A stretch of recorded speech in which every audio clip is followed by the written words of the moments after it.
Hazırız. Geçen girerken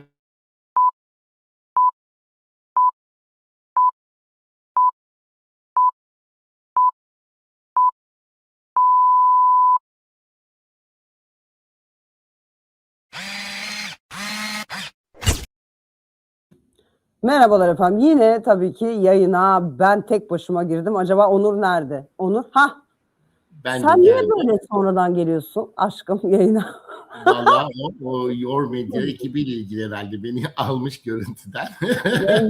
Önce benim gül cemalimi göstermek istemiştir diye tahmin ediyorum. Ama Efendim çok hoş geldiniz. güzelsin bugün Teşekkür Pelin. ederim. Allah Allah. Saçların çok güzel olmuş. Duş Bir de aldım.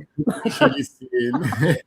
Şarkılar söyledi. Bak, Seyirciler bak. bilmiyor tabii. Biz şimdi Heh, 10 dakika hadi. önce bağlanıyoruz. O arada vallahi Seda Sayan gibi söylüyorsun. Hadi bakalım. Efendim merhabalar Nedret Hanım. Ben bu isim konusunda çok kötüyüm Allah aşkına ama ya Nedret Hanım dedim. Merhaba güzel insanlar demiş. Ay çok teşekkür ederiz. Sonra bakayım. Brezilya'dan mesaj atanlar var tabii. Yani Afra Saraçoğlu konuşacağımız için bütün dünya 12 dilde bu videoyu koyacağım ben. Her Afra Saraçoğlu videosu 12 dilde geliyor bizde. Efendim merhabalar. Girmeden önce konuya şöyle söyleyelim. Ben Seda Sayan taklidi yapmaya başladım son dönemlerde. Evde özellikle yapıyorum kızlara. Biliyorsunuz benim en yakın arkadaşım kızları var. Hepiniz tanıyorsunuz artık. Onlara ben Seda Sayan taklidi yapıyorum. Eğleniyorlar. İddialı değilim. Sesim çok kötü. Ama bir gün Seda ablayla bir düet yapmak çok istiyorum yani. Yani bir Ne güzel mikrofon olur. Konuğumuz olsa keşke Seda abla değil mi? Ne oldu. güzel olur. Yani hayatımda öyle bir anım olsun sahnede istiyorum. Şimdi Mehmet Bey merhabalar, hoş geldiniz. Şebnem Hanım hoş geldiniz. Yakaladıkça okuyacağım. Efendim Onur Bey, Pelin Hanım merhabalar. Çok özledim. Ben sizi çok özledim bu arada. Hakikaten. Evet, Bayağı bir geçen zaman hafta oldu. yapamadık. Geçen hafta çarşamba benim birden Ankara etkinliği çıkmıştı. Bir anda beni yarı yolda bıraktı, ortalarda Ya kaldım. önceden planlanmış bir şeydi ama ben bu köpek saldırısına uğrayınca iptal olmuştu. İyileşmem zannediyordum ama senin bir hafta önce canlı yayına çıkınca Evet. iyileştiğimi gördüler. Hemen çağırdılar. Bakın şu ekrana bir. Ay Nedret, siz de bizi özlemişler. Bana böyle şeyler söyleyince çok fena oluyorum. Böyle, seni seviyorum, seni özledim falan. Ben iptal. Ne isterseniz yaparım. O kadar kolay. Niye? Söylesinler ne güzel. Özledim teninin Ha. kokusunu özledim. Asla eşlik etmeyeceğim. Bu kadar. Yani Seda Sayan'dan aradım mı? Seni söyletmeye çalışıyorum. Aradın mı? Onu söylüyordum. Yapma. Bak vallahi söylerim. Annem izlemiyor Allah'tan. Nerelere de basacaksın. Aradın Seni mı? ya yapma. Anne bak. Annem Allah'tan YouTube yayınlarını izlemiyor. Beni evlatlıktan reddedecek kadın. Senelerdir yapmadığım şey kalmadı. Peki mutluyuz bugün. Evet 2 defa göreceksiniz. Doğru söylüyorsunuz. Bugün akşam Bilal abiyle de yayını var Onur'un. Pelin abla nostalji, magazin ve özel dosya var mı? Var Mehmet Bey. Bu yayını kapadıktan sonra bir insanı daha hayatını karartacağız Onur'la birlikte inşallah. Bir nostalji dosyamız var. Yeni nesile de anlatmak için böyle bir nostalji magazin ne güzel oluyor bence. O da pazar yayınlanıyor değil mi Pelin? Pazar yayınlanıyor. Çok da izliyorsunuz. Hakikaten onu çok izliyorsunuz. Zaten onun yayınlarını da çok izliyorsunuz. O yüzden güzel bir şeyler geliyor Mehmet Bey. Merak etmeyin. Birileri bayağı bir konuşulacak. Peki evet. Bugün konuları şimdi ben baştan sona sayayım. Bu arada Afra Saraçoğlu fanları da toplaşsın. Birbirinizle yayını atın. Ki sonra baştan sürekli temcit pilavı gibi aynı şeyi anlatmak zorunda kalmayalım. Şimdi bugün Afra Saraçoğlu'nun diziden ayrılıp ayrılmadığını, ayrıldıysa neden ayrıldığını konuşacağız efendim. Abi dizisinin akıbetini konuşacağız. Sonra Emre Kaya ile ilgili bir haberimiz var. Şimdi bize bir şey söyleyeceğim. Allah aşkına sadece Afra Saraçoğlu'nu izleyip gitmeyin. Çünkü Emre Kaya haberi de çok eğlenceli bence. Emre Kaya haberi var. Enteresan. Bir de Nazan Öncel ile Sezen Aksu arasında ki ne olduğunu anlayamadığım karışıklık var. Ben anlamadım ne olduğunu. Hangisinden başlayalım? Sezen Aksu'dan mı başlasak? Aşkım bir Afra Saraçoğlu girişi yapalım. Ama araya Emre Kaya'yı da alalım. Sonra Afra'ya dönelim. Bunu yapmamız sebebi çok izlensin diye değil. Hakikaten yukarıda Allah var. Hepsi aynı anda girmiyor. Sonra sürekli soruyorlar. Sinirleniyorum. O yüzden girelim çıkalım. Hepimiz sağ salim yayını bitirmiş oluruz. Peki buyursunlar. Afra Saraçoğlu diziden ayrılıyor mu Onur Akay? Evet, diziden ayrıldı. Zaten ayrıldı mı? Açıkladılar. Daha Yani sezon finalinden önce hem de Pelin'cim. Yani sezon finalini beklemeden ayrıldığı duyuruldu. Ben zaten daha önceki programında söylemiştim, bir film projesi olma ihtimali var diye, hatırlıyorsundur. Hatırlıyorum. Evet, şimdi o hız kazanacakmış. Öyle bir duyum aldım. Peki neden ayrıldı? Yani şimdi film projesi için senaryo okuyorlarmış. Yani neden ayrıldığı yönünde ben bilgi aldım. Neden? Bu yaş farkı çok konuşulmuştu, hatırlıyor musun? İlk dizi başlarken Kenan İmirzalıoğlu ile ikisinin arasında bayağı bir yaş farkı var. Yani hatta şey konuşuldu şimdi, bu arada çok teşekkür ederiz. Arada iltifatlar geliyor, onları kaçırmıyorum. Şöyle şey konuşulmuştu. Şimdi Kenan İmirzalıoğlu ile Afra Saraçoğlu arasında ciddi bir, normalde de yaş farkı var anladığım kadarıyla. Hatta Kenan Bey bu yüzden botoks yaptırdı dendi. Japon balığı gibi de şişti. Ben onu ne yazık ki bu bölümleri hatırlıyorum. Yani yaptırdı yaptırmadı falan diyor. Koskoca Kenan İmirzalıoğlu'nu ne hale getirdik? O yüzden mi ayrılmış? Niye? İşte fanlar o kadar aslında o eleştiriler doğru, yani doğru ki evet, ekranda öyle bir uyum sorunu yaşanmasa da sette, yani işte bu yaş farkı setteki uyumu ve iletişime etkilemiş. Çok enteresan. Evet. Yani böyle bir uyum sorunu yaşıyorlarmış. Son zamanlarda daha da çok artmış iletişim sorunu.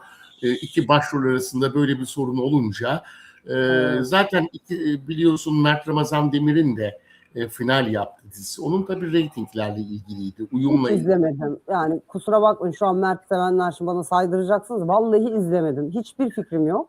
Hani aslında bilemiyorum. çok güzel başlamıştı. Fakat senaristler bir anda böyle hızlı davrandı. Yani hemen bir bölüm sonra önce bir kenar mahallede geçiyor. Böyle bir taksiciydi Mert Ramazan Demir. Sonra birden ikinci bölümde çok zengin olarak çıktı. Yani senaryodaki hata işte o reytingleri maalesef ki düşürdü. Senaryo çok önemli. Bak ya, dünyaca artık tanınıyorlar neredeyse. Dizileri satıyor. Ne biçim satış varmış Afra'nın dizisiyle ilgili de. Yani kazanılan paralar. Bizim mücevherimiz dedi, yani ATV sorumlusu, yurt dışı satış sorumlularından bir kişi açıklama bile yaptı. Ama bak Afra da ayrıldı. Neden? İşte bu uyum da demek ki çok önemli setteki. Yani uyum önemli. Senaryo konusunda da şunu söyleyeceğim. Bak Aselsu burada yine.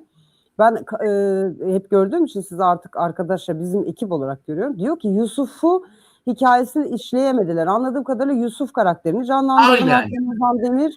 Hikaye eksik kaldı.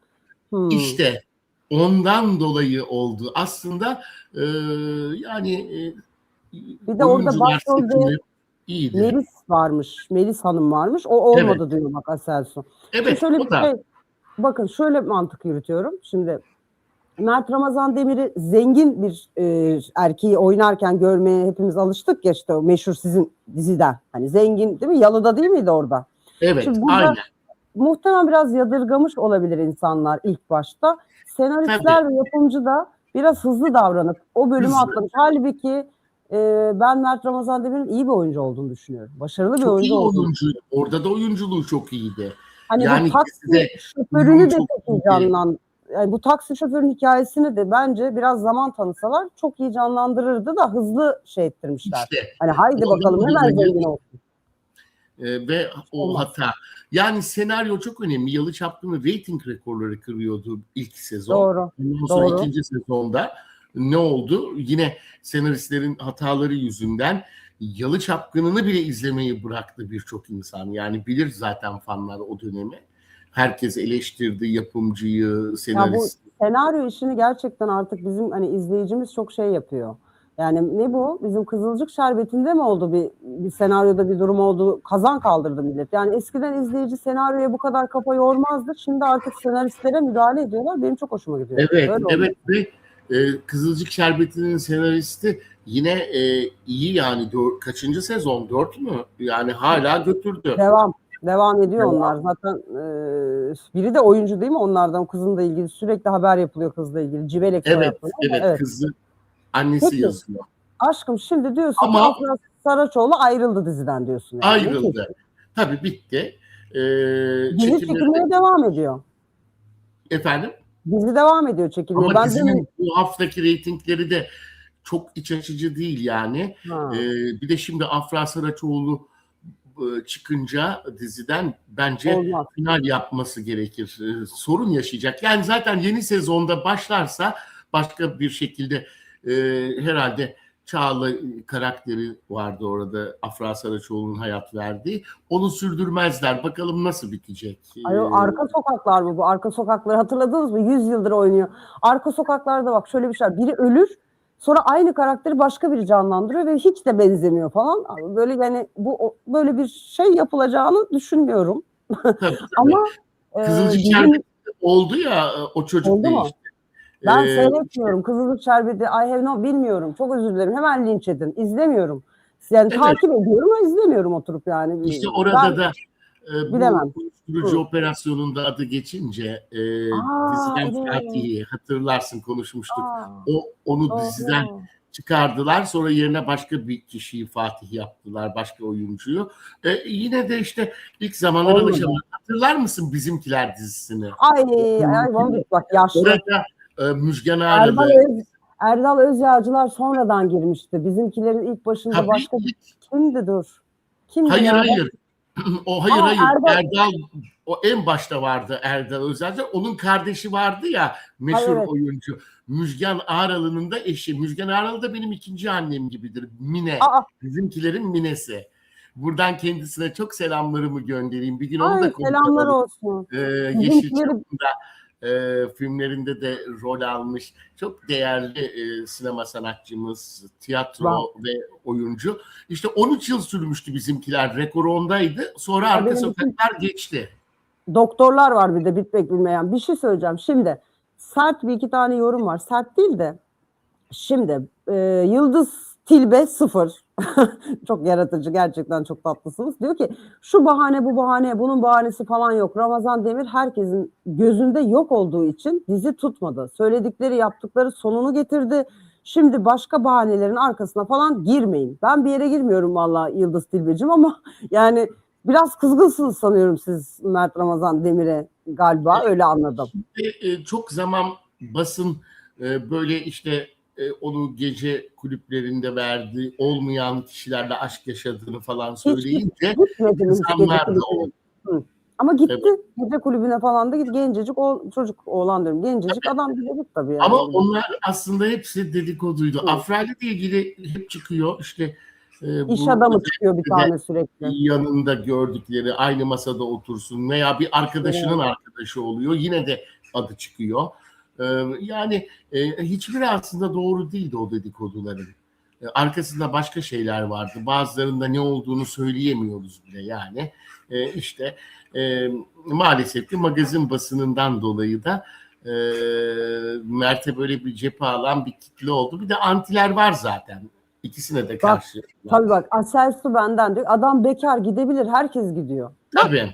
Ben böyle deyince beni paralıyorlar. Ben o yüzden hiç, mesela biri daha, Ali Keskin diyor ki her oyuncu gidebilir canım. İnsanların özel hayatı. Yani işte. Tabii ama. Ama işte, Bodrum'daki hikaye iyiydi. Pelin. Uyumu çok farklı. Yani Bodrum'daki hikaye de iyiydi, hatırlarsınız. Mert Ramazan Demir neydi o? Bir tane plajda. O tam bir hikayeydi. Yani çok iyiydi o. Çok iyiydi. İşte basına yakın birinin tanıdığını ünlü etmek için yaptılar. Yani ünlü olmak, şimdi şey dermiş, ünlü olmak zor. Vallahi bir şey söyleyeceğim. Bölüm başına burada kaç milyon aldıklarını konuşuyoruz. Arkadaşım yani her şeyinde bir derdi var. Ben hiç şikayet ettiklerini zannetmiyorum yani. Bölüm başına 3 milyon TL para alacağım, gece kulübüne gitmeyi vereyim. Benim kadar alıyorlar işte. Kendime dans ederim ben. Önemli değil. Ben de Pelin Çini'nin seyir defterinin her bölümünden aldığım para yani. Onlar 5 gün çekim yapıyor. Ben 1 saat konuşuyorum yani. Tabii. Pelin seyir defterinde milyonlar dağıtıyoruz. Bir şey daha şurada bakayım. Onur Bey, Afra Saraçoğlu ve Mert Ramazan Demir'in aşkları nasıl gidiyor? Evet. Şimdi aşkları zaten çok iyi gidiyordu gizli. Magazin basınına yansıtmadan. Çünkü ikisi de aynı yapım firmasında ayrı yapımlarda ayrı bir hikayede oynuyordu. inandırıcılığının yok olmaması için yine yapım firmasından baskı vardı. Yani e, ondan dolayı çıkamıyorlardı. Şimdi bak diziler bitti. Hah, Bakalım ne olacak? şimdi bir Bu şey yaz söyleyeceğim. bombalar var yani patlar, Şimdi yakalanırlar. bak senle bir senedir yayın yapıyoruz mesela herhalde.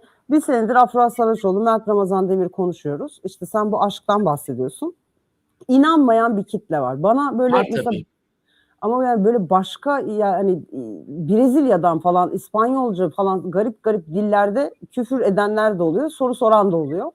Tabii. Bazı insanlar sana inanmıyor ısrarlı bir şekilde. Ben de hep Evet. diyorum ki Onur böyle diyor. Ben ne yapayım? Şimdi diziler bitti. Şimdi Afra Saraçoğlu diziden çıktı. Mert Ramazan Demir'in dizisi bitti. Beraber sinema filmi çekecekler. Ya Çekme ihtimali yüksek. var. Senaryo araştırılıyor. E, Onu o ben çok zaman önceden beri söylemiştim zaten. peki o zaman onların şimdi bence el ele gözükme zamanı gelmedi mi artık? Tabii aslında ikisinin de böyle bir dizisi aceleye getirildi. İkisi de düşünmüyordu bu sezon yani. Birdenbire ikisine de hemen dizi yaptılar. Afra zaten kendi açıklamıştı, ben bu sezon oynamayacağım. Asıl bu sinema filmi olacaktı. Ama birden böyle bir şey oldu. İşte çok aceleye de getirmemek lazım. 3 yıllık bir Yalı Çapkını'ndan çıkmışlardı. Ama aşklarında tabii ki zaman zaman Heh. sorunlar yaşadılar. Bayağı onu herkes biliyor Ama yani. hani artık böyle bir el ele bir telefon çaldı şurada bir yerden. Artık Artık böyle el çıkarlar. ele hani çıkmaları gerekmiyor mu bu kadar insan Bence kesinlikle çıkacak. binlerce artık insan bekliyor ya. Evet, bence çıkacaklar. Ben duyumlar alıyorum. Hmm. Muhabirler bile yani geçen günlerde e, yine çok değerli bir muhabir arkadaşımız var. TV8 Gazete Magazin'den Mustafa Ağda. Duydum. Ben E, tanımam yani tanımıyorum Ben çok ama hani tanışırım. ismen duydum.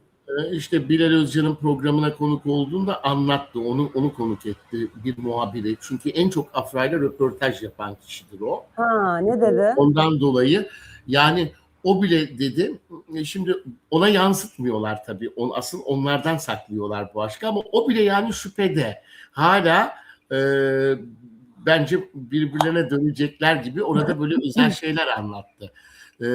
Yani demek istediğim muhabirler bile şüphede yani acaba Bak mı diyorlar. şimdi birkaç bir şey okuyayım. Birincisi sesin bulanık geliyor mu? Hepiniz yazın. Burcu Hanım bulanık geliyor diyor. Ona göre mikrofonu çıkaracağım. Bir. İkincisi Mert Ramazan Demir'le ilgili iyi yorumları niye okumuyorsunuz Pelin Hanım diyor. Aşk olsun. Hiç öyle bir yorum ayırmıyorum. Yetişebildiğim kadarını. Yetişebildiğim kadarını okuyorum. Seçmiyorum yorumlar arasında. Sesim Tabii. için yazın. Bir de bu senin Sesin söylediğin çok iyi Mustafa geliyor Pelin okay. bana. Mustafa Bey diyor ki ben asla inanmıyorum ama Yıldız Tilbe 0 diyor ki ben asla inanmıyorum. Afra'nın yalı bittiğinden beri o adamı gördüğünü bile sanmıyorum diyor. Bir tane de şurada şey yorumu vardı. Bu Mustafa Bey yani TV8'deki gazete magazinin muhabiri olan Mustafa Bey onların birlikte olduğuna inanmıyormuş. Kaçırdım o yorumu. Mikrofonu çıkarın diyor Nevzat Bey. Deneyelim bakalım becerecek miyiz hep beraber. Sen konuşmaya devam et bu arada. Konuşman Evet, lazım biraz. yani şimdi öyle güzel sakladılar ki izlemeyi becerdiler. Daha önce becerememişlerdi. Birkaç kere yakalandı. Ben o zamanlar söylediğimde işte Mert gece çok geç saatlerde yakalanmamak için Afra'nın evine gidiyordu. Bunu ilk ben açıklayınca muhabirler oraya pusu kurdular tabii. Beklediler gece gündüz, sabah ve gece yakaladılar. O zaman başka türlü de yakalanmışlardı. Bir kahvaltıya giderken de hatta evden beraber de çıktılar falan. Şimdi yakalanırlar artık. Dizi bitti. İnşallah filmde olursa zaten çok iyi olacaktır. Bence onların uyumunu çok özledi herkes. Sesin gelmiyor gibi Pelin'cim. Şu an duymuyoruz sesini ama evet bu yaz Ali Keskin de yazmış. Bu yaz açıklayacaklar bence diyor. Ee, Yani Afram'ın beraber oldukları büyük bir yalan yazmış. Sündüz Bozkurt diyor. Yalan değil. Benim kaynaklarım sağlamdır. Tabii zaman zaman çok büyük bir aşk olduğu için aralarında sorunlar yaşıyorlar. Pelin'cim sesin niye gelmedi? Mikrofonu tak istersen tekrar. Mikrofon o kadar kötü değildi yani ben iyi duyuyordum. İşte Sonuçta bu yazı bekleyeceğiz artık. Daha yeni işte dizi final yaptı Mert'in. Afra'nın da bitti bölümleri. Fakat çok büyük aşk yaşadığına hepiniz şahitsiniz zaten. O zamanlar da saklıyorlardı. Mecbur aynı dizideler ama yakalanmışlardı. Şimdi iyi sakladılar bu sezon. Hiç yakalanmadılar. Efendim, Pelin gitti. Onur'un seyir defteri oldu o zaman. Yani bir şey söyleyeceğim. Bir deyim var. Alışmadık şeyde durmaz. Ben yaka mikrofonu kim ben kim ya Allah aşkına. Oh şükürler olsun. Duyuyorsanız duyuyorsunuz, duymuyorsanız asla uğraşamam. Duyuyoruz. Çok Kırıldı güzel muhtemelen. geliyor sesin. Muhtemelen zaten kırık artık. Neyse ne kaçırdım. Evet. Bakalım. Yani ben Afra'yı anlattım işte sen yokken. Ben yokken neler konuştu, neler anlattı. Bu ilk zamanlardaki yaşananları bu yaz ben de yani düşünüyorum yakalanacaklarını. Evlenebilirler diyor. Sen bir ara bir evlilik tarihi vermiştin. Onu sorayım bak aklıma geldi. Bu evlilik tarihi vardı onların. O iş ne oldu aşkım? Efendim? O zaman evet onlar zaten ilk nişanlandıklarını da ben duyurmuştum. Bir otelde olmuştu. İlk o zaman aşklarını bütün magazine düşmüştü. Fakat o evlilik kararı aldıkları sezonda da bazı sorunlar yaşadılar. Bayağı bir ayrıldığı dönemler oldu onların. O zaman duyurmuştuk, yaşananları hatırlayacaklardır. Yani bazı kıskançlıklar olmuştu. Sonra da tabii böyle projeler girdi. O iptal oldu o zaman. Yoksa öyle bir karar vardı. Fakat işte ikisinin ayrılması, sonra farklı projelerin gelmesi onlara. Bir tane soru var. Değiştirdiler. Soracağım. Onur Bey, Afra ile bugünlerde yüz yüze konuştunuz mu? Bak ne güzel diyor Mustafa Ağda demiş Pelin'cim. Onlar beraber diyemem demiş ama çok büyük özlem duyduklarını hissettiriyorlar demiş. Yani onlar bile, muhabirler böyle hissediyor. Ama onlar saklıyorlar aslında. Sen yüz yüze konuştun mu hiç Afra Hanım'la bu aralar? Hayır ya bu aralar konuşmadım. Bu aralar konuşmadım. Soruyorlar. Bayağı zaman oldu. Yani bu ben bir saldırıya uğradığımda konuşmuştum. Geçmiş olsun mesajlı olarak. Geçmiş olsun'a beni aramıştı birçok sanatçı. Afra ile de o zaman konuşmuştuk. Fakat son zamanlarda konuşmadım ama yani konuştuğum kaynak çok yakın kaynaklar. Sürekli konuştuğum kaynaklar var. Çünkü Ali yani mesela Ali Bey ısrarlı bir şekilde soruyor. Herhalde inanmadığınız için diye. Hatta şöyle terastayım ben şimdi. Şöyle baksam belki de yakın kaynağımı görürüm bile yani. Arkadaşlar kapıyı açabiliriz. Ben de böyle salonun ortasındayım. Bugün biraz aktif bir gün. Ondan sonra şimdi Sema Meydan der ki bana kargo gelmiş olabilir, kodunu söyleyemem şu an. Bir sinema filmi olma ihtimaliyle neler senaryolaştırıyorsunuz diyor. Yani burada da yine inanmadılar yani. Evet, artık inşallah gözleriyle görecekler. Bir sıkıntı çıkmazsa aralarında, çıkmaz belki. Günün sonunda hani konuyu kapamadan da şöyle bir şey soracağım. Burada hani Afra Saraçoğlu takipçileri çokça, Mert Ramazan Demir takipçisi de çokça var ya. Siz bu Abi dizisini beğenmediniz mi gerçekten? Yani reytingler anladığım kadarıyla çok tatlı gelmemiş ama neyini, hani yaş farkı dışında da senaryo, yani neyini sevmediniz? Çünkü çok değerli çok bir oyuncu. Kenan İmirzalıoğlu da çok sevilen biri. Ben şaşırıyorum. O yüzden olmamasına biraz. Biraz böyle şeye fazla gittiler. İşte vurdu kırdı şeyler fazla oldu bir ara. Ama yani hiçbir zaman Afra'yla Kenan'ın uyumunu beğenmediler insanlar. Hep eleştiri aldı. Dizi yine de reyting aldı Afra'dan dolayı. Hazır yakalamışken, çünkü bak cevap da veriyorsunuz. Şimdi mesela Kıvanç Tatlıtuğ işte yeni dizi çekecek diyorlar. Hatta karşısına da bir partner aranıyor. Değil mi? Bulamamışlar bir türlü. Mesela Afra Saraçoğlu ile Kıvanç Tatlıtuğ karşılıklı oynasa izlenir mi sizce? İzlenebilir ama yine yaş farkı demezler herhalde yani bilmem. Kıvanç'ın yaşını göstermiyor. Fakat şöyle yani Afra'yı aşk daha böyle aşk ve sahnelerin olduğu romantik senaryolarda. Yani senaryo Afra'ya uygun değildi bence. Ha. Çünkü yani Evet. bak Kıvanç Tatlıtuğ'un hani yani taş olur insan onun karşısında. Çünkü rica ediyorum. Ben fanatik seviyorum yani. Benim biraz fanatizm. Ben bir tek onun oynadığı dizileri falan izlediğim için yani bence yani o başka bir şey yani bu memleket. Yakışır ama yakışırlar bence. Yakışırlar. Güzel insan. Güzel insan. Hani acayip Evet. güzel bir insan öyle söyleyeyim. 40 yaşın altında kadın uyumaz Kenan Bey diyorlar. Biraz yani o kadar da botoks haberi de yapıldı. Hoş da adam yani yaş güzel aldı bence. Bilmiyorum siz biraz daha sertsiniz. Hande Erçel'le ilgili haber var mı? Var mı? Hande Erçel'le ilgili yok bir gelişme. Şeydeydi Hande Erçel. Film festivaline Film gitmiş. Festivali. Cannes O Film zaten Festivali. Cannes Film Festivali'ne bizim Güzeldi. Gördüm fotoğraflarını da. güzel kız. Ama Hoş. bir özel bir haber yok. Peki başka Kendisiyle ilgili. Yalnız yani bir aşk yokmuş hayatında henüz. İşte Sabancı'dan ayrıldı.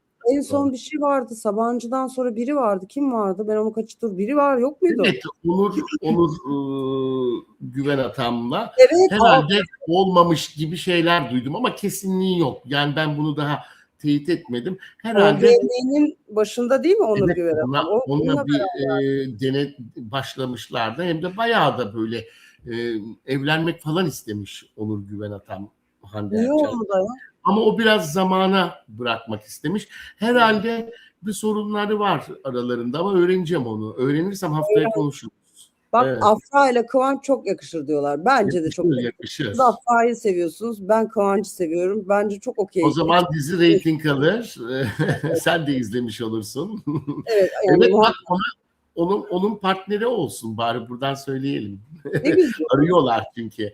Bulamadılar ama bir dahaki sezona kaldı artık Kıvanç'ın dizisi. Bu arada Yaz dizisi yapmazlar. Burcu Erkoç'un yorumu Burcu Hanım çok doğru. Kıvanç Tatlıtuğ, Seren Sarıkaya ikilisi çok Oynadılar zaten. oynadılar ve ben o diziyi mesela arada tekrar izliyorum. Yani ben o kimya inanılmaz. Yani ben Seren Sarıkaya'yı çok beğenirim ama. Yani bence çok hoş. Evet. Çok tutmuştu o çekici. dizide. İkisinin evet. Çekici doğru kibarca. Çekici değil. Ya Serenay Sarıkaya'nın oynamadığı jön mü kaldı? Hepsini öptü valla. Düşünüyorum. Çağatay Ulusoy var. Başka Hepsiyle kim var? oynadı. Hepsiyle oynadı. Tabii. Kenan İmirzalıoğlu'yla oynadı mı? Serenay Her oynadığıyla da sevgili oldu biliyorsun. Kıvanç hariç. Karısı da kıskanmış zaten. Başak ya. Muhteşem. Gerçekten çok tatlı kadın yani. Ben hani Başak'a birebir oturdum, kalktım, görüştüm dışarıda da falan. Çok tatlı ve çok cool bir kadın. O yüzden şey yapmamıştır. Bu arada Serenay ve Çağatay'ın da sevgili olduğunu hatırlıyorum efendim. O kadar da bunamadım. Tabii. Peki izninizle şu başlamıştı başta. Ha tabii. Çok kötü bir dedikodu biliyorum. Serenay Sarıkaya'nın da küçüklüğünü bilirim biliyor musun Pelin'cim? O da bizim Ankara'da babasının bakkal dükkanı vardı. O da küçüktü daha. Ankara'lı mı o? Ankara tabii. Ankara'da. Ya. Sonra başka yere yerleştiler annesiyle. Annesiyle babası ayrılmıştı. Annesi de sonra magazinde yani magazin haberleri çıktı annesinin de bir başka oyuncunun babasıyla aşk yaşıyor. Sarıkaya işte bakkal dükkanı vardı. Serenay orada hep görür. Küçüktü yani daha o. Benden küçük olduğu için. Ben Afra'nın da küçüklüğünü, onun da küçüklüğünü biliyorum. Akçay'dan Afra'yı, Ankara'dan da Serenay'ı. Çok ilginç. Sonra diyorsunuz ki Onur Bey'in haber kaynağı kim? Bilin bakalım kim? Peki Afra hiç problem yaşamadı. İlk teklif aldığında dinlenmek istediği için kabul etmek istemedi. Sonra birkaç bölümlük anlaşma yaptı ve şimdi hikaye ona göre yazıldı. Yani kimse sorun aramasın diyor biri. Ondan sonra şimdiki dizilerde yatak sahneleri var. Onun için Afra ve Kıvanç olmaz diyenler var. Kıvanç'ın eşi kıskanabilir Serenay'ı. Kıskanmıştı. Yani vallahi açıkçası Elmas Tunca, ben sadece şunu söyleyebilirim. Hani ben Başak Hanım'ı tanıyorum. Yani dışarıda yemek yedim, kahve içtim, oturdum, görüştüm, ettim. Benim gördüğüm kadın pek kıskanç birine benzemiyor. Hatta ben şu espriyi ona yaptım. Yani benim kocam bu kadar yakışıklı olsa eve kaparım yani falan gibi espriler yaptım sığ. Güldü. Çok böyle cool ve hiç kıskanmayacak biri gibi duruyor gerçekten. O yüzden hani bilemiyorum inanın.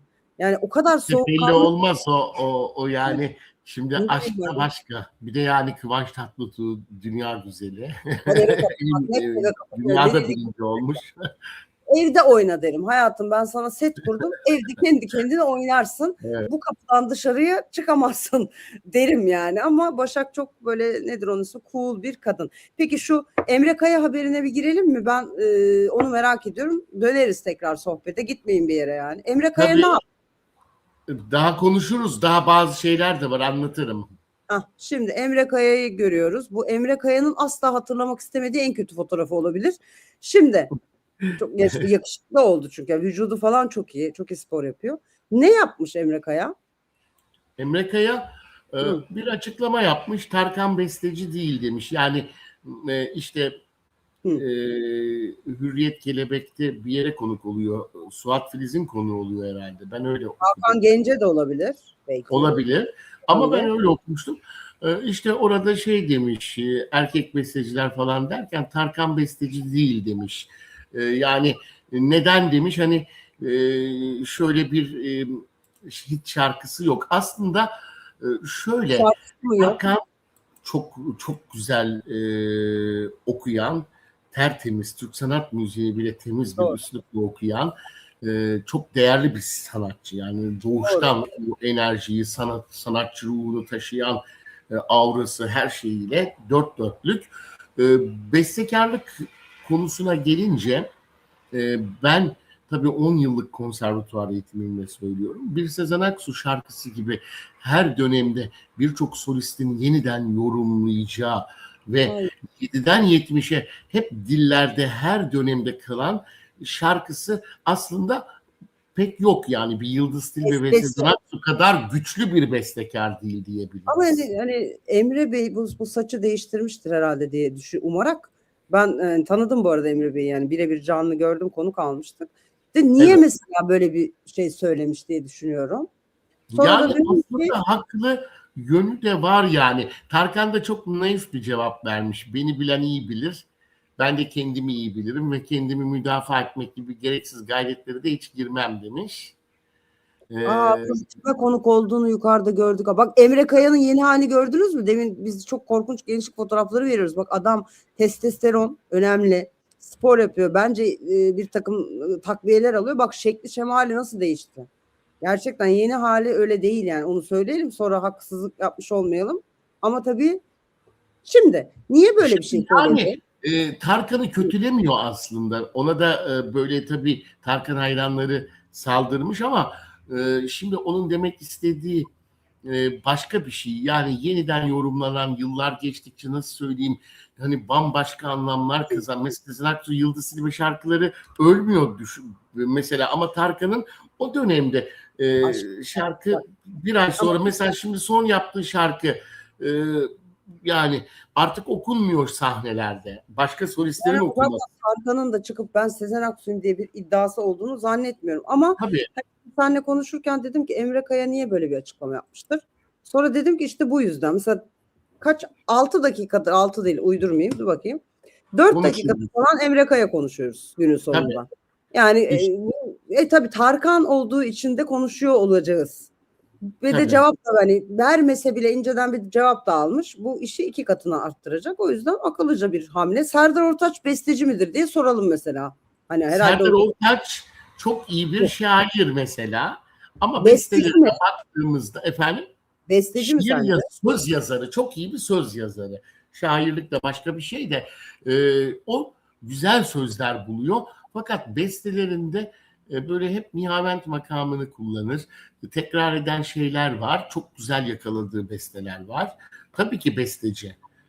Bestelerinde güzel oturanlar var ama onun da yani e, bir Sezen Aksu ve Yıldız Tilbe gibi seneler sonra herkes devam edip okuyacak çok az. Yani Tarkan'dan hemen hemen beste yönünde aynı ama Tarkan'dan daha iyi bir söz yazarı. Onu Hani, söyleyebilirim. hani şöyle bir şey yok mu? Eskiden şey derdik. Yazın geldiğini nereden anlarız? İşte denize karpuz kabuğu düşmesi, bir de Serdar Ortaç'ın beste yapması falan gibi, hani böyle, anladın mı? Öyleydi Serdar Ortaç her tabii. yaz bir şey çıkarırdı. Tabii. Ama Şimdi işte saygı çekiliyor şimdi bu arada. Serdar Ortaç bestesi diye çok çaldığı için de kulaklara Anladım. yerleşiyordu. Fakat o şarkılar şimdi nerede? Hani nerede mesela bir Ben hepsini ezbere biliyorum. Ayol, dansöz var. İkinci bilmem bahar ne gibi. Bilirsin tabii, bilirsin de var. yeni nesil öyle devam etmiyor mesela. Ne bileyim, ama Sezen Aksu şarkıları hala dizilerde her Ama yerde. Sezen Aksu'ya da şimdi normal biri gibi Bestekarlık davranmıyor. o ama. Bestecilik o. Asıl bestekarlık Ama kalıcı imza atabilmektir. yani şimdi şöyle bir şey var. Sezen Aksu da tıpkı nasıl Kıvanç Tatlıtuğ için amanın falan diyoruz. Sezen Aksu da uzaylı gibi bir şey. Yani bir dünyaya kaç senede bir Sezen Aksu gibi bir Tabii tabii. yetenek gelir. Bir de O Sezen yüzden Aksu herkese yardım etmiştir. Evi, Kanlıca'daki evi herkese, o zaman popçular, Aşkın Nur Yengiler'den tutun kimler ya, Sertab Erener'ler evine gelir. Evde her an yemek pişermiş. Böyle onun yemeği onları kadın yetenek abidesi ya. İsterse tabii bir de insanlara çok kötü davransın. Kadın hepsine yetenek. şarkı. Onunla mı kıyaslayacağız herkesi ya Allah aşkına? Olmaz Ama böyle. Nazan Öncel niye ona öyle sitem etmiş? Bilemiyorum Altan neden? Yani O konumuz da var. neden Nazan Öncel durup dururken böyle bir şey söylüyor? Ne söylemiş? Tam konu ne? Onu bir söylesene. Şimdi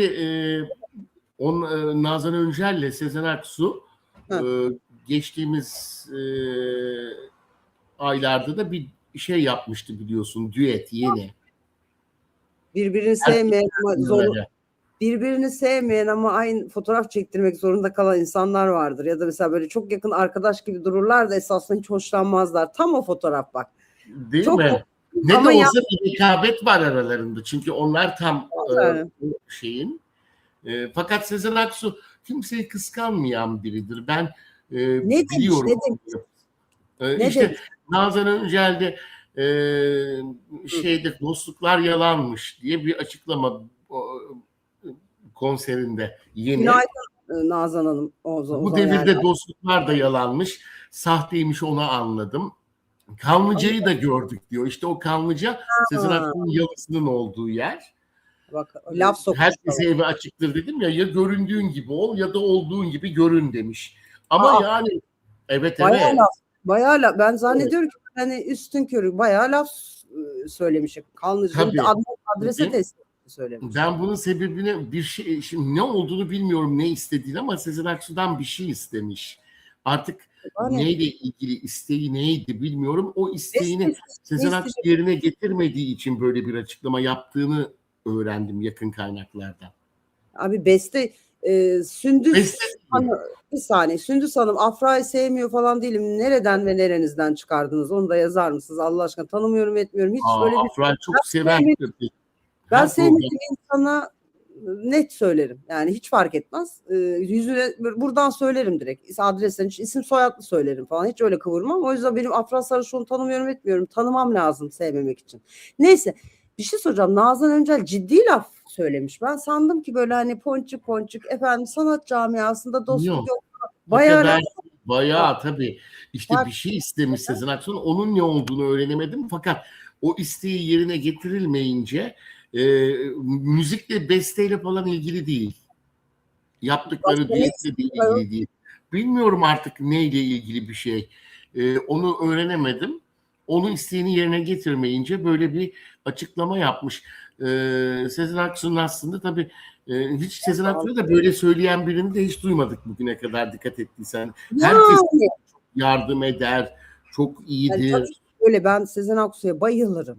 Ama hani tabii. Böyle hani mesela şöyle şeyler hep konuşulur şimdi senelerdir. Hani ben lisedeydim falan, hani o dönemden beri ben hani çok deli gibi takip ettiğim için Sezen Aksu'yu 9 yaşındaydım. Böyle kaseti çıkardı ezberlerdim falan. Hani böyle çok ekstra hayranım ama mesela şöyle sorular oluyor. Şimdi Sezen Aksu, Sertab Erener bir bütün. Şimdi Sezen Aksu mesela Aşkın Nur Yengi arası o kadar iyi, o kadar da bütün değildir mesela. Hep denir ki Aşkın Nur Yengi çok orada bir şekilde Sezen Aksu'nun istediği gibi davranmadı derler. Hani ne bileyim çok daha dik başlı oldu derler. Bunlar hep bizim sektörde bazı dedikodular 100 yıldır konuşulur. Onun gibi bir şey.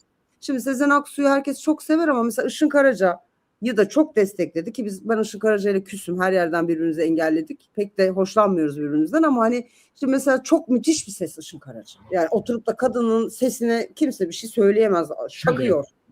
Ama mesela bir Sertab Erener kadar birinci tutulmadı gibi konuşulur mesela. Ne diyorsun bununla ilgili? Ayırıyor, oluyor olabilir insanları mesela. Tabii olabilir, yani o kadar olabilir. Yaşadıkları, çünkü çok yakın dostlukları oldu. Yaşadıkları sorunlar olmuş olabilir.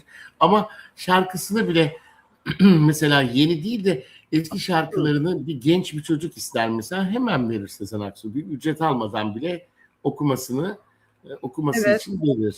Yani böyledir. Onun için Nazan Öncel'i de çok seviyordur bence. Kırmaz, ama neyse o artık isteği, böyle bir şey olmuş aralarında. Yani bir kavga falan etme gibi bir durumu değil yani. Bu saatten Ona herhalde kırıldı. kırıldı ve kırdı diyorsun yani. Çünkü mesela Evet. şöyle bir şey var ya, bu işte Kanlıca'da aynıymış, yok efendim dostluk yokmuş falan deyince, şimdi adrese teslim bu kadar laf yiyince Sezen Aksu herhalde bundan sonra hoş geldin Nazancığım, çaya gel istersen falan diye herhalde oradan da bir tepki gelecektir bu kadar. Hani Evet. ipler bundan sonra nasıl düzelir? Gerçi bizim camiada kolay düzeliyor. Düzeliyor. Peki. Düzeliyor. Mahkemelik olsam bile, ben kimle mahkemelik olduysam şimdi en iyi dostum. Bir şey söyleyeceğim ya. Allah aşkına yani dayanamıyorum. Sus Pelin diyorum, sus. Bu mahkemelik oluyorsun ya, seni mahkemeye veriyorlar. Sonra Evet. nasıl barışıyorsunuz siz? Ben mesela bak, Işın Karaca örneğinden gideyim. Ufacık bir şeyden küstük. Her yerden engelledik. Ben barışmam, o da barışmak istemez. Şimdi siz mahkeme açıp nasıl barışıyorsunuz abi? Yani nasıl oluyor da böyle her şey unutuluyor yani? Ne bileyim, vallahi Ne, ne? birdenbire yine Hı, ben zaten kimseye öyle kırılmam hiç. Benim küs olduğum kişi yoktur Pelin'cim. hiç mi? Böyle yok, vallahi yok, hiç kırılmıyorum öyle. Ne bileyim, ben küsmem de insanlara pek. Fakat hani mahkeme sürerken olaylar oluyor. Ne bileyim, açıklamalar yapıyorsun derken birdenbire işte Ne oluyor? Salonda karşılaşıp kavuşup böyle mahkeme salonunda koşarak birbirinize sarılıyor musunuz? Nasıl barışıyorsunuz? yok, öyle değil. Sonradan oluyor telefonda, mahkeme sonu. Hepsini de ben kazanıyorum zaten. Bir tane Evet. kaldı. Bakalım o ne olacak, belli değil daha. Yani o mesela 43 davada. arkadaşlar, yani Onur hep anlatıyor biliyor musunuz? Böyle bazen telefonda konuşuyoruz. Hani telefon, evet, Onur kin tutmuyor doğru, ama Evet, mesela aynen öyle. Doğru demiş Burcu ya, Hanım. ilk Ben de şeyi şimdi. Burcu Hanım, peki siz de şeyi merak ediyorum. Şunu nasıl atlatıyorsunuz? Mesela şimdi ben alıyorum telefonu elime. Onur Akay'ı arayacağım. Onur bana mahkemede kazanmış. Ben hangi sıfat ve yüzle ve efendime söyleyeyim yani açacağım, konuşacağım. Ben açamam. Mesela Açmam o telefonu. mesela Bülent Ersoy örneğini vereyim. Ne gibi? Biz Bülent Hanım'la 5 sene sürdü mahkeme. Aa, Sonradan avukatları kendisinin haberi olmadan devam ettirmişler. Tazminat davası açmıştı bana, aa, 60 bin ben lira. bilmiyorum. O zaman tabii ben her çıktığım programda da Bülent Hanım'ı yani çok sevdiğimi, ben onu kırmak için o fotoğrafı paylaşmadığımı bilmiyordum, yani onun o fotoğrafının paylaşılmasını beğenmedi. Hani milattan önce der ya Bülent Hanım, o döneminden bir fotoğraftı. Bütün Türkiye'de sür manşetlerde, gazetelerde verildi ben onu yazınca. Ben de Dima TBT'si demiştim. Asla soru sormayacağım. Çünkü soru sorunca ben suçlu oluyorum. Tabii. Ondan sonra ben de Pelin'cim yine o zaman da Mustafa Keser'le Divamız program yapıyordu. Bir sorunları olmuştu. Ben gene de mahkemelik de olsa işte soru soruyordum, yani bir şeyler olsun öğrenmek için. Derken işte Görmeden Sevmek kitabım çıktı. Orada da ben bastığı yere öptüğüm, mahkemelik olsak da çok sevdiğim divamız Bülent Ersoy'a ithaf ediyorum deyince onu okumuş, ağlayarak aradı, biliyor musun? Annem de ah çocuğum helalleşelim diye. Ondan sonra helalleştik. Sonra büyük bir röportaj verdi bana. O zaman yayınlanmıştı. Ondan sonra şeysiniz yani, biliyorum Ondan sonra aranızda çok tabii. özel bir ilişki olduğunu biliyorum. Bak Burcu Hanım diyor ki ben de Onur Bey gibiyim, kin tutmam. Hep hayatın kin tutmak için çok kısa olduğunu düşünüyorum. Fakat bunun kazığını da çok yemişliğim vardır. Aramıza hoş geldiniz Burcu Hanım vallahi. Ben de kin tutmam. Ben insan tutmuyorum o yüzden. Kin tutmayayım diye insan tutmuyorum etrafımda. Daha Tabii, temiz. tabii Yani en daha güzeli öyle. Yani kimle olduysa, Banu Alkan'la da öyle. Ama biz Banu Alkan'ın abisiyle de çok samimiydik. Ailesiyle de. Abisi Biz özellikle. Banu Alkan bölümü yapacak mıyız nostalji? Yapalım. Bak burada Yapalım. Ben soruyorlar. onu güzel güzel ayarlayayım, yapalım. Öyle bir... Bugün de çekeceğiz bir tane, demin sordular. Şimdi şeye geri dönüyorum. Tabii ki Afra Saraçoğlu meselesinde şöyle bir şey var şimdi. Ruksara yazmış. Diyor ki bu ne Evet. saygısızlık. İnanmıyorsanız neden buradasınız? Onur Bey hiçbir zaman yalan söylemedi. Onur Bey ne diyorsa hepsi doğru diyor. Zamanla hep çıktı zaten. Gördüler doğru olduğunu. Yani şöyle, ben Ruksara Hanımcığım, şimdi inanmadığını söylediği zaman izleyicimiz, benim de görevim bunu Onur'a iletmek. Ben Tabii. de burada Onur ne derse onu şakşaklayacak birine bakıyorum, herhalde Tabii. benzemiyorum diye tahmin Sen ediyorum. bir gazetecisin. Sorgulaman lazım. Ben sadece magazin yazarıyım ve yorumculuğunu yapıyorum. Ama sen gazetecisin Pelin'cim. Hani ben soruyorum, ben de Onur'a inanıyorum bu arada. Şahsi fikrimi soruyorsanız ben inanıyorum ama izleyiciden gelen soruyu da olduğu gibi söylemek zorundayım. Böyle yani kör Tabii. gözüm ne derse öyle bir durum yok. Aynı şekilde Onur da bana eleştirileri iletiyor. Bazen bazıları kaldırıyorum, bazıları kaldıramıyorum. Yani Evet. ama birbirimizin gelen eleştirileri Eleştiriye açığız ama her zaman. tabii ki. Yani hiç eleştiri en önemli şey. Hele şunu da söyleyeyim. Bazı kıymetli isimlerden gelen eleştirilerin başımın üstünde yeri var. Benim için o eleştiri bile çok değerli bir yorum. Çok kıymetli. Değil mi? Onu Ne güzel ayrı izliyor olmaları bile güzel. tabii ki izliyor olmaları onur verici bir şey. O ayrı bir Tabii. yere koyuyorum. Peki bir soru daha var. Şimdi Sıla der ki, hoş geldin Sıla bu arada, şimdi gördüm. Dün Mert'in arabasına Afra bindi falan yazmışlar ama Mert menajerle birlikteydi. Şimdi böyle bir haber çıkmış dün. Haberin var mı senin? Arabada Ben Mert... onu duymadım.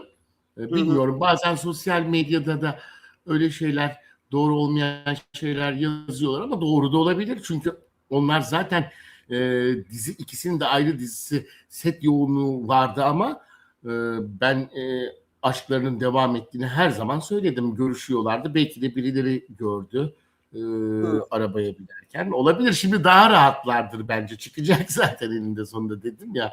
İkisinin de dizisi bitti. Ondan dolayı bir şeyler olur bugünlerde kesin. Göreceksiniz. Yani Ben birilerini yönlendirdim zaten. Var muhabir arkadaşlarım. yani el ele mi göreceğiz? Artık kesin el elemeleri Artık göreceğiz. bakalım. Valla İnşallah Fatih artık biraz da şu Afran fanları mutlu olsun yani, değil mi? Fatih Altaylı'nın programına çıkıp Mert Ramazan Demir hayatımda kimse yok falan dedikten sonra iş biraz daha bize, yani eleştiriler sertleşti. Çünkü hani Fatih Altaylı böyle çok hani ciddi bir, nasıl diyeyim, yani orada da yalan söylenmez yahu diyerek. Olmaz ama dizi var. Yani, dizisi o devam ediyor. yüzden biraz gelen eleştiriler sertleşti. Yapım firmasıyla Pelin'cim anlaşmaları var. Sosyal medyaya baksınlar. Aselsu yazıyor. Bak resimleri varmış, çekmişler. Gördün mü işte?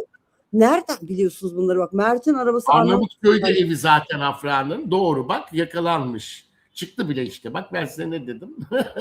İkisinin de evi Arnavutköy'de mi? Hayır, Sarıyer'de Mert'in. Afra'nın taşınmadı. Afra taşınacaktı da sonra vazgeçti. Bak bize Bilal, çok yakın. dün Bilal abi de söyledim. Sen zaten bu akşam Bilal abide de varsın. Bugün full Evet. Onur Akay durumunuz var. Benden sonra akşamda. Şimdi ben o zaman bu konuyla ilgili bilgi alırım şimdi. Akşam içinde oraya Fatma gidelim. bize ne hoş geldin deyin Pelin Hanım. Sizleri seviyoruz. Vallahi yani görebildiğim bütün yorumları okumaya gayret ediyorum. Hoş geldiniz. Geç geldiniz ama aşk olsun. Şurada bitmesine kaç dakika kala geldiniz. Ondan sonra bak bir tane sertçe bir eleştiri var. Onu Ne diyorlar? Stok 1671. Ne diyor? Diyor ki Allah aşkına oyunculuk adı altında her iğrenç sahneleri, yani sanırım iğrenç sahneleri, oradaki heri atalım, olmaz, o cümle düşük oldu. Neyse, iğrenç sahneleri oynamak hiç normal değil. Anladığım kadarıyla senaryodan sizin kadar memnun olmayan biri var aramızda. Buyurun. Yani içinde diyor olabilir. Hani yakınlaşma sahnelerinden bahsediyor olabilir. Tabii, neden bahsedecek? Diyor ki yani bu kadar koklaşa gerek var mı diyor herhalde. Ama hayatın içinde olan bir şey o da yani. Ondan dolayı da dizide de olacak tabii. Filmde de olacak, dizide de olacak. Yani nasıl bir romantik aşkı nasıl anlatacaklar, değil mi? Ama tabii çok ileride gidiliyor. Çok fazla ileri gidiyorlar artık bu sosyal platformlarda. Onların da önemi var. İşte bu silahları kullanmaları, ne bileyim, bu kadar ileriye gitmeye, çok fazla alkolü göstermeleri, yasaklı maddeleri göstermeleri, işte yeni nesilde, gençlerde büyük sorunlar yaratıyor bence. Onları da biraz daha düzenli olması gerekiyor yani. Sen ne düşünüyorsun bilmiyorum Pelin'ciğim. Ben Afra Saraçoğlu ve Mert Ramazan Demir özelinde sadece şunu söyleyebilirim. O sahneler o dizide sırıtmıyor. Çünkü Ama gerçekten onlar tabii hani galiba sevgili. bu kadar herkesin sevmesinin sebebi de o. Hiç eğreti durmamış. Yani böyle hani izlensin diye çekiliyor gibi bir duygu vermiyor. Ondan zaten Yalı Çapkını'nda mı diyorsun? Yalı Çapkını'nın 1. sezonundakiler. ama mesela bir yorum var. Diyor ki ileride bu insanlar, hani oyuncuları kastediyor herhalde. Evet. Çocuklarıyla seyredemeyecekleri, ben şey yapayım, filmi çekmemeleri lazım diyor. Yani oyuncuların da biraz dikkat etmesi gerekiyor gibi bir yorum geldi. Tabii şimdi mesela daha çocukları yok, evlenmemiş, sahneleri, en son mesela o Orhan Pamuk'un filminde Lize'ydi değil mi ismi? Masumiyet Müzesi. Ne biçim izledik? Müzesi'nde. Roman, Lize oynadı ya orada ben böyle sahnelerinde. düşünüyorum ya. Yani şöyle düşünüyorum. Oyuncu dediğin şeyin tanımına bakmamız lazım. Oyuncu bütün karakter, yani oyuncu adı üstünde bir şey canlandırıyor. O yüzden eğer gerekiyorsa o rol için sınırları da olmaması lazım, ama altını çiziyorum. Senaryo için gerekliyse, yani senaryo için gereksizse yani bir karakteri tanımamız için o karakterin evin içinde iç çamaşırı dolaştığını görmemizin bir faydası yoksa dolaşırken görmeyelim. Ama illa görmemiz gerekiyorsa da giyecek o çamaşırı yani. Çünkü Tabii. mesleği bu. Ama Ve de anladığım kadarıyla mesleğini güzel yapanlar var. Bizim oyuncularımız başarılı. Dünyayı sallıyor artık Pelin. ya şeye gitmişler. O haberi de girelim mi? İkisi var Hangisi? sadece. Uzak Şehir'in oyuncuları Cannes Film Festivali'nde. Evet. O bir fotoğraflarımız var Nevzat Bey. Hangisini beğenirseniz o çifti bir alalım mı? Sinem Ünsal olması lazım değil mi? Yanlışsam Evet. Doğru. Sinem İkisi de Ünsal. partnerler Uzak Şehir'de ve reyting rekorları kırıyor o dizi. Unutuyorumdur. Sevenleri de çok. İşte Ozan bu Akbaba. Değil Cannes mi? Film Festivali'ne gittiler. Efendim? Ozan Akbaba ile Sinem Ünsal. Doğru Evet. söylüyorum. Çok Cannes doğru. Film Festivali'ne gittiler. Devlet teşviğiyle mi? Öyle bir Kültür ve Turizm Bakanlığı Sinema Genel Müdürlüğü ile Türkiye Turizm Tanıtım Geliştirme Ajansı işbirliğiyle olmuş. bu ajans Resepsiyona katılmışlar. bir tek bu iki oyuncuyu mu desteklemiş peki? Biliyor muyuz? Şimdi hepsi ayrı ayrı gidiyor tabii. Onlar sadece bu iki oyuncuyu, çünkü birlikte rol aldıkları bir Go Türkiye mini dizisi falan vardı ya. Okey, anladım. Peki. İşte uluslararası arenada da onun için gitmişler zaten, o mini dizi için Cannes Film Festivali'ne. Şıklardı. Sadece işte arada Ozan Akbaba işte sağlığa zararlı, biliyorsun. Tütün mamulü kullanmış mı? Mamulü kullanırken onun biraz eleştirileri olmuş, ama o da özel hayatı orası. Yani aslında orada ona yani karışamaz. Birden çekmişler. Kimse karışmamalı. Herhalde kırmızı halıda Değil yani. diye düşünüyorum. Hayır, arada balkon gibi bir yerde terasa çıkmışlar. Çok Öyle bir eleştiriler olmuş ama çok şıklardı. Güzeldi. Ben fotoğraflarına baktım. Güzel bir şıktı. Ozan Akbaba da sade ve böyle şık erkek zarafeti içindeydi. Valla ben dizide bir bölüm izledim sadece. Uzak Şehir'i biliyorum ama neden bahsettiniz. Ben tahmin ediyorum neyi severek çok izlediniz. Ben bir bölüm izledim, yetti bana ama çok okey. Anlıyorum. Ne kadar şey yapıldığını, takip edildiğini de farkındayım. Bir Afra ve Mert kadar bir kitle var orada. Bir şey söylediğinizde tokatlıyor. Hemen anında aynen. Öldürmek istiyorlar, evet. Peki şöyle bir şey söyleyeceğim. Bu tütün mamulüyle ilgili de izleyiciden fikir almak istiyorum. Sizce oyuncuların işte tütün mamulü tabii ki sağlığa zararlı, asla tüketilmemesi lazım. Bu noktada hemfikiriz ama öyle bir görüntü sizi etkiliyor mu? Yani Mert Ramazan Demir'in atıyorum ya da öyle bir görüntüsü olsa soğur musunuz? Yani izleyicideki etkisini anlamaya çalışıyorum mesela. Ne acaba? Yani bilmiyorum. Tabii ki sevmeyen kişiler, eleştiren kişiler olur onu mutlaka. Ama dizilerde bu sosyal medya platformları yani Netflix gibi Fosur fosur çek şimdi. tabii hem nasıl her an yani. Bir söyleyeceğim. Gülşen Hanım dedi ki Onur Bey Afra Akçay'daymış. Tamam kapa. Kapayınca sen bir 5 dakika 10 dakika Öyle mi? Gelmiştir. Bitti ya Yani- set. Benim haberim yok. Ben de daha Ankara'dan işte döndüm. Döndün. Biraz dinleniyordum. Sadece bu dizinin şeyini öğrendim. Yeni gelmiştir ama. Yoksa ben Vallahi duyardım. Demek ki Gülşen- burada hemen. Bize çok yakın. Gülşen Hanım şu an siz de şahitsiniz. Gideyim Siz bir de- kahveye o zaman şimdi. Şu an gidemezsin. Çünkü şimdi biz bu yayını kapadıktan sonra 1 saat bir bant çekeceğiz. Nostalji. Bak akşam Bilal abinin yayınına çıkacağım. Bugün öğrendiğin özel bir haberi benden önce yar edersen seni paralarım. Herkesin önünde söylüyorum. Saate kadar öğrendiğim her şeyi veriyorum. Hani yeni gelişme oluyor. Bir daha öyle. O da Bilal Bilal abi abiye şimdi kısmet bak oluyor. Ne yapalım? Ben inşallah karşılamam. Ama bak senin programında öğrendim yani bunları fanla Ben- geldiğini. Meclisini Ondan sonra başka arabada yere- yakalandıklarını Mert'le Afra'nın gördüm. Ben söylemiştim ya size yakalanacaklar diye işte. İnşallah Çıktı yakalanmaları bize. bizim yayından önce falan başlayın. Bugün değil de başka bir zamanda yakalanırlar da biz şey yaparız. Peki Asel Su demiş ki ne alaka, ben hayatımda tütün kullanmadım. Etrafımda herkes içiyor. Dizileri yani evet, bence de çok böyle hani Ozan Tabii. Akbaba'ya yapılan şey saçma geldi bana. Hani adam özel hayatında orada işte ellendirmiş herhalde yani. Günün Yani. sonunda bunu kötü bir oyuncu yapmıyor. Bu kadar da artık kim mükemmel ya hayatta, öyle biri mi var? Böyle mükemmel biri varsa lütfen yazın aşağıya, ben bakmak istiyorum. Hepimiz İşte ben o eleştirileri yapanlara zaten yani şey bulmadım, hoş bulmadım öyle eleştirmelerini. Evet. Orası özel hayatı.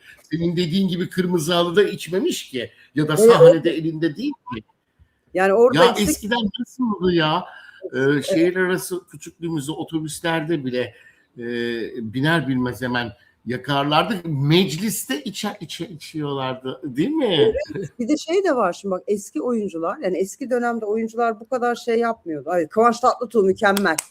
İşte Burcu Hanım'la biz ruh eşiyiz. Evet, unutmuşum Kıvanç'ı, çok pardon. Şöyle bir şey söyleyeceğim bak, eski oyuncular bu kadar örnek olmak derdinde de değillerdi. Yani biz saksıya idrarını yapan oyuncular izledik magazin programlarında. Hatırlamıyor musunuz? Yürürken düşer, tabii. muhabirin üstüne düşer falan. Bunlardan şimdi adam bir tütün mamul içti diye adamı eleştirecek hale ne yara geldik. Yani daha önce şuradan bir 10 sene önce neler yapıyorlardı? Ki haklılar, insan sapıtabilir, insan saçmalayabilir. Hayat mükemmel bir şey değil. Bu yıllarda insan ama şimdi fazla üstüne gidiliyor. Yapılmaması lazım diyeyim. Onun dışında Ferz'in tekrar kapanışta sana şu soruyu soracağım Onur. Çünkü 150 çok uzun zamandır aynı şeyi yazıyor. Onur Tabii. Bey, Afra Saraçoğlu ve Mert Ramazan Demir gerçekten nişanlılar mı? Sordum, rahatladınız. Ben söylemiştim zaten. Onlar ilk nişanlandığında da açıklamıştım. Bir Şu an otelde olmuştu. Ondan sonra yani evlilik şeyi bile belirlemişlerdi. Sonra işte projeler çıkınca ertelediler. Tabii ayrıldılar da yani bir kere de böyle sorunlar da yaşadılar. Birkaç kere hem de. Bir kere de değil. Yani Ama yine birlikteler. Yine Nişanlı birlikte oldular. Aralarında son zamanlarda ne düşünüyorlar onu bilmiyorum. Yani son zamanlarda yani evlilik yoluna gidiyordu. Tabii ki nişanlılardı. Ama şimdi onun üstünden ayrılıklar yaşandı. Tekrar barıştılar. Bilmiyorum ne durumda, ne düşünüyorlar. Onu ilerleyen günlerde daha iyi öğreneceğiz. Bu dizilerin bitmesinden dolayı şimdi daha şeyler, size özel haberler getiririm ben. Bir de Akçay'daysa şimdi Afra tamam. Annesinin yanına gelmiş. Nişan yüzüğünün fotoğrafını falan bulursak böyle koyacağım. Bunu böyle kesip Instagram'a da koyacağım. Nişan yüzüğü fotoğrafını da kapak olarak kullanacağım. Kapanıştan önce şunu söyleyeyim. Allah aşkına Melahat Hanım. Pelin, buradan terastan bağırsam belki de duyarlar. Benim ses de yüksektir oğlum. Benim sesini evet herkes duyabilir. Evlendiler de kurtulalım diyor Burcu Hanım. Vallahi billahi. İnşallah olabilir. Her şey olabilir bakalım. Bir de neler olacak izleyeceğiz, göreceğiz. Memleket meselesi bak, vallahi billahi. Yani ne altın, ne borsa, ne dolar, ne euro. Gerçekten bu memleket meselesi, ciddi söylüyorum, dalga geçmiyorum. Kaç Bir tane yıldır değil mi yoruma, bitmedi? Kaç yıldır? Evet. bir tane yoruma cevap vereceğim kapamadan. Allah aşkına sizi çok seviyorum. Fakat Melahat Hanım, Pelin, siz Mert'i neden sevmiyorsunuz? 10 dakika önce de Afra'yı sevmiyordum. Kurban olayım. Yani vallahi yapmayın. Bakın bugün çok kibarlığım üstümde. Ben Niye öyle yazıyorlar? birisi ya hoşuna mutlaka Hadi cevap bana deseler tamam, ben çok şey cevap- anlatıyorum. ben cevap verdiğim için genelde bunları yazarlar. Çünkü insanlar cevap duymak istiyor. Benim de böyle keyifli bir anımsa veririm. Birini sevmemem için tanımam lazım. Sevmem için de tanımam lazım. İkisini de tanımıyorum. Teşekkür ederim. Peki. İkisini de tanırsan zaten çok seversin. Severim ya. Niye Pırlanta gibi sevmeyeyim bir ya? kalbi var. Çok iyiler. İkisi de iyi oyuncu. Bakın Yani onlar, ikisi birbirine de çok yakışıyorlar. Yani işte onların onlar beni aslında sevecek. evlenmesi lazım. Hiçbir çift, hiçbir ünlü çift bu kadar sevilmedi. Bu kadar böyle ilgi görmedi. Onların Hayırlısı, hayırlısı öyle evlilikte hayırlı bir şey değilse çok tatlı değil. Bakın ben yani 2 kere boşandım. Evlilikte öyle hayırsız olduğu zaman insana çok iyi gelmiyor. tabii Peki. doğru diyorsun. Hayırlısı olmuş. Hayırlısıysa. Şöyle bir şey de söyleyeceğim. Dur, ne diyeceğimi unuttum. Ayol. Hah. Yani bugün akşama doğru Bilal abinin yayınında muhtemelen daha çok bu konuyla ilgili haber alırsınız. Ama dediğim gibi bakalım onlar beni sevecek mi tanıştığımız zaman. Peki yayını burada kapatıyorum. Önümüzdeki çarşamba var mıyız yok muyuz?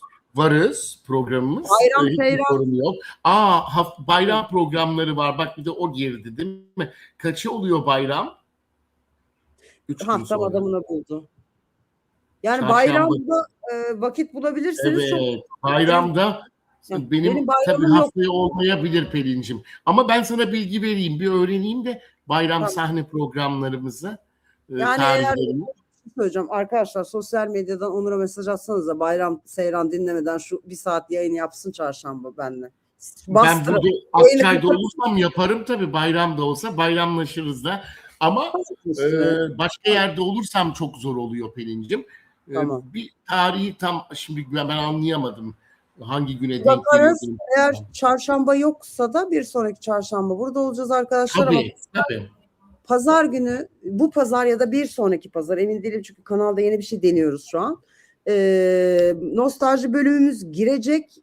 Anons etmiyorum ismini, nostalji bölümünü. Ama çok sevdiğiniz, Türkiye'de aramızdan tabii ki ayrılmış ama Türkiye tarihine böyle damgasını vurmuş bir isimle ilgili de bir bölüm çekeceğiz diyor. Aranızdan efendim ayrılıyoruz. Bölümü beğenirseniz, paylaşırsanız ve de arkadaşlar ben çok az söylüyorum, utanıyorum. Halbuki bu işin raconu bu. Kanala abone olursanız çok mutlu olurum. Yani ameliyat olduğum, hiçbir şey yapamadım falan, çok yavaşladı. Bir baktım meslektaşlarıma, herkes bölümü kapatırken arkadaşlar lütfen, hele bir tanesi var şey yapıyor. O abone tuşuna basın falan diyor. Ben tatlı tatlı rica ediyorum. Abone olursanız beni mutlu Tabii. edersiniz ve olurum. Yoksa çünkü küsüyorum hayata ve hiçbir şey çekmiyorum. Böyle oluyor.